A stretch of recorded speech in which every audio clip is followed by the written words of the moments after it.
Mr. Maisky, what a huge pleasure to have you here with us. Welcome to Mannheim. Thank you. Welcome to the Mannheimer Philharmoniker and to HomeSymphony. It's my pleasure to be here. For us young musicians, it's such a joy and privilege to work with maybe our biggest examples, with the inspiration and motivation for us. How is it from the other side to work with the younger generation? Oh, I love playing with young musicians, with youth orchestras, because I feel totally at home. I feel very young in my heart. This is what one could feel in the rehearsal today. The color of the hair, it's not important as long as I have hair. And I totally forget sometimes my age and act maybe not appropriately, but in any case, no, I think the great music and love for music keeps you young and youthful. And actually I have to say that's the great thing, because sometimes young musicians even forget a bit to be young, because they try to get very, very professional, and when they get then the chance to work with you and see this very, very, very youthful spirit that comes back. I remember Gustavo Dudamel once said that when he's in Venezuela, he gets it back from the orchestra. And I feel that when we work today with you, we got such a huge energy push. It was literally, boh! I don't know, yeah, truly, truly. Today actually I'm not in good condition, I'm a little bit sick and tired and didn't sleep much. But generally speaking, it's amazing. I know it's hard to believe, but I seriously can tell that I feel much younger now than 40 years ago when I started my second life, as I always call it, when I left Soviet Union and started new life. Maybe because I had to start everything from the beginning, I felt very old, like I jumped on the train which was leaving and I had to be in a hurry. And now I feel that my whole life is in front of me. Or maybe because I have very young and beautiful children and a young, beautiful wife, and that's part of it, I guess. But in any case, I do feel very young. About the children we will talk a bit later. Music making has changed over the past years. Looking back and experiencing nowadays social and technical development, it's very, very fast, everything going. From your point of view, what are the advantages and challenges the younger generation of musicians has to face and maybe to be aware of? Oh, there's plenty of advantages. And one can and should use it. Modern technology, internet, of course, and instantaneous connection with almost any information there is. And all the music for musicians, for example, that you can compare on YouTube. Oh, yeah, and it's just amazing, actually. And I think I'm very envious of this. In my time, of course, at the same time, every coin has two sides to it. Yes. And it's true that when I was growing up and was studying in Soviet Union, Moscow Conservatory with Rostropovich, we didn't have distractions of modern technology or any other luxury or games and stuff like this. So people concentrated on enjoying music, arts, literature, much more than maybe nowadays young people who have such incredible choice of entertainment. One can choose what, yeah. But still, I think it's very simple. I always say that the technology is there to stay, like it or not. So you can't escape it, you can't avoid it, you can't change it in a sense. So you might as well use the positive sides. It's like pollution. It's very unfortunate, but if you refuse to drive a car just because of the pollution, you still will breathe polluted air, but you won't enjoy the advantages. So I think young people have to embrace challenges and advantages and go ahead with it. Maybe it's even more difficult for young people nowadays to be self-disciplined, I think, because by having all this, as you said, all this different possibilities. I know for me it's sometimes really hard to force myself not to look at my phone. Also today with Lili, your daughter, we were speaking exactly about this. It's so hard actually not to be in these technologies. On the other hand, then we can compare on YouTube, have directly the access. So it's really, as you say, two coins, very, very... Absolutely, yes. That's how life is. And speaking about... deal. Yes. Speaking also about the social development, if we look at the market nowadays, all young artists are sold as top models, maybe even as rock stars. It's very, very somehow from the point of view of marketing strategy, we're trying to be very, very young, very rocky, and on the other side, young audiences in the concert halls are missing. What is going wrong? It's a very complex issue, but to be honest, I don't feel personally that the young audiences are missing. I meet all over the world, particularly in the Far East, of course. I play a lot in Japan, yes, in Korea, in China, but I meet a lot of young people, and in Europe as well. And in any case, somebody told me that somehow I unconsciously, because I never thought about it, developed some kind of image which attracts young people, and I never thought about it. It's the energy, I tell you. But in any case, if it's the case, then so much the better, because I'm very much for it.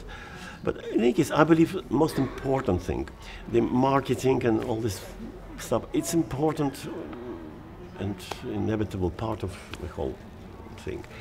But the most important thing, there has to be a real quality behind. And then I am convinced that the great music and great music making will always survive, no matter how hard times there are maybe now in certain ways for classical music, not only classical music, of course, but great music survived hundreds and hundreds of years and will outlive all of us. I'm sure about it. That's also was one of the reasons why 3 years ago when we founded this orchestra, we truly believed with young musicians on stage, with young musicians, orchestra musicians on stage, we could maybe attract a bit a younger audience. We managed in 2-3 years, we have a lot of younger people in our concerts. Maybe you will notice today, tomorrow. So I think it's really possible, as you said, quality, energy, love for it. Absolutely. I mean, I sincerely believe that at the end, no matter what you do in life, what makes the real difference in quality at the end, if whatever you do, if you do with love, if it comes from your heart, then you have chance to reach people's heart. Mm-hmm. And that's my goal. I don't try to reach people's ears only, or their mind through their ears. I try to reach their heart through their ears and their mind. And then it's my goal to establish direct link from heart to heart. So I don't play for connoisseurs, those people who know everything about music. They don't need me. They can just look in the score and enjoy it without any interpreter. I always have in mind people who listen to the music maybe for the first time in their life.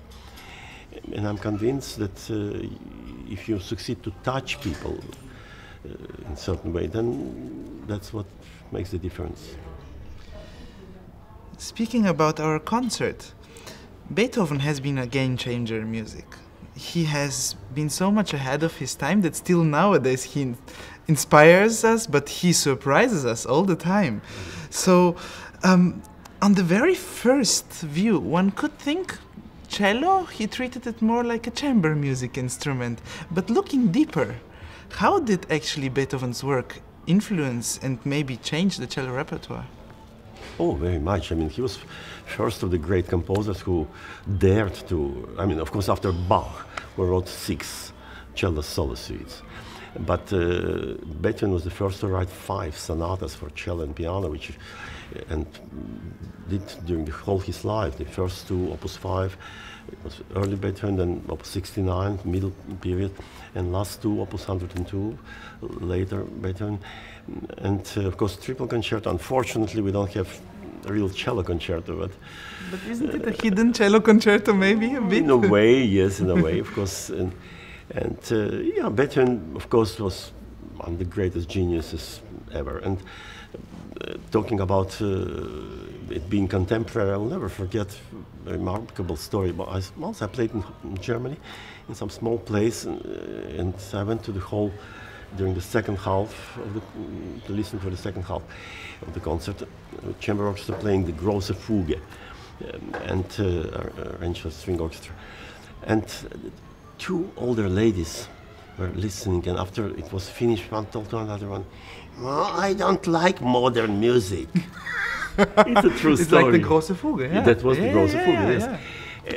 I thought it was fantastic line, because it is modern. It is just, or listen to Hammerklavier, so it's unbelievable really if you think about it. But the same goes for great music of Bach and any great composers who were so much ahead of their time that they are not limited. Great music is doesn't know limitations of borders or time, or it's as contemporary today as it was 300 years ago, or will be 300 years from now.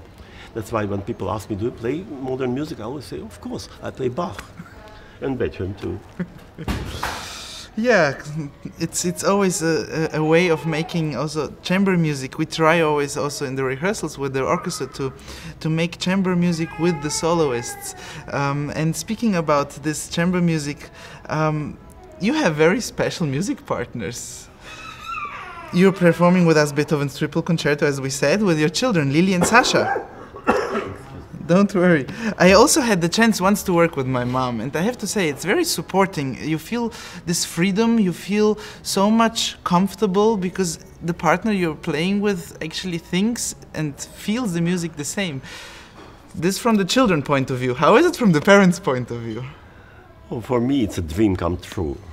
When Sasha was born and Lily was almost 2 years old, I told to their mother, my wife, that you know, it would be really the dream of my life if Lily would play piano and Sasha would play violin, and we could make music together and travel and so on.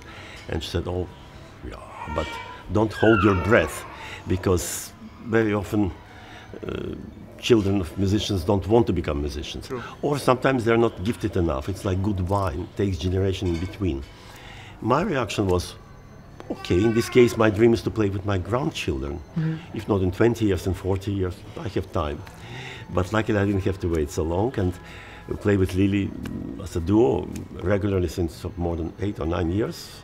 We made recording for Deutsche Grammophon and travel all over the world. And as a trio we started again, because we did many years ago, but then we had a few years interruption.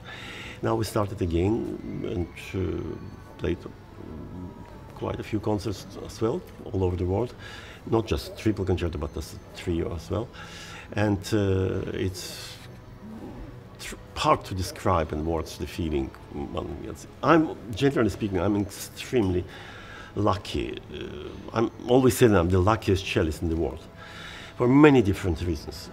Mainly because I'm the only cellist who had this great privilege to study with both Rostropovich and Piatigorsky, two of the greatest, arguably, cellists, teachers, personalities in music.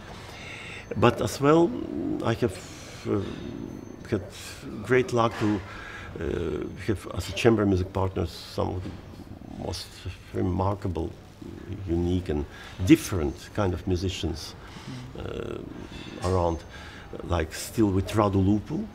Talking of Beethoven, we played complete Beethoven sonatas and variations in 1969 while studying in Moscow Conservatory, already in the West as well. And of course Gideon Kramer, with whom we grew up in the same city, the same school. So, and so many, I mean, I wouldn't even start trying to mention everybody, but Marta Argerich being, of course, probably the most important, in the sense that we played together since well over 35 years and still going strong and so on. But still making music with my own children, it's something quite unique and indescribable. It's really indescribable. the interpretation, it was so closed in itself. So really, it was the first rehearsal. We met for the first time. It was actually the potential of being so expressive was not there, because you came late yesterday, arrived, so everything. But from the whole, everyone also who was sitting there said it was just capturing, because it was one thing. You were one things, and I'm sure that this concert will be very, very beautiful. I'm really looking forward, and feel so honored to be part of this, to be part of you three playing a really wonderful concerto, and we try to fit as possible. And I really hope that we will make a fantastic concert. I hope so too. I am very much looking forward to it, of course, as I always do. For me, I treat every concert like it's the most important concert of my life. I think I didn't learn this from Leonard Bernstein, with whom I had great luck and privilege to make music in more than 20 concerts and make 3 recordings. But it was just important confirmation of the way I feel myself about music making, that every concert is the most important concert, because it is like it's your last concert, because you never know. It might be. But what I mean is that it's not easy to play in the morning, like it was today, yes. Since we arrived last night at 2 o'clock in the morning. We're not exactly morning people. And making music in the morning is not ideal, but it's election day in Germany, exactly, so we had to put it in the morning. Yes, I know, but so we will try our best. Well, you played and performed with the greatest artists I can. For me, it's really like, as you named them all now, or not all, but you named maybe one of the biggest my idols also and examples. Now you play with your children, so dream come true. Being such a complete person in every way, what else do you wish yourself? What is one dream Mischa Maisky is still longing for? Oh, I have many dreams and many plans and ambitions in life, but one of the most important dreams is, I have very young children. My latest opus is 6 months old, and I hope to live very long, but to die very young. Great. Young in spirit. That's fantastic. I was lucky as well, among many other things, to meet Pablo Casals 2 months before he passed away. He was almost 97 years young. He was incredible. The energy still at this age, it just was amazing. We spent almost 3 hours together. I played for him a lot, and we talked a lot, and it was just unforgettable, of course. And I saw him conducting, rehearsing with youth orchestra and conducting 2 concerts. And it was unforgettable and amazing experience. And I hope maybe being able to make music still in 20, 30 or more years from now. And we are very, very sure that this will happen. Thank you very much, Mischa Maisky, for being here with us. It's my pleasure. Thank you for sharing your thoughts on HomeSymphony, and a good concert.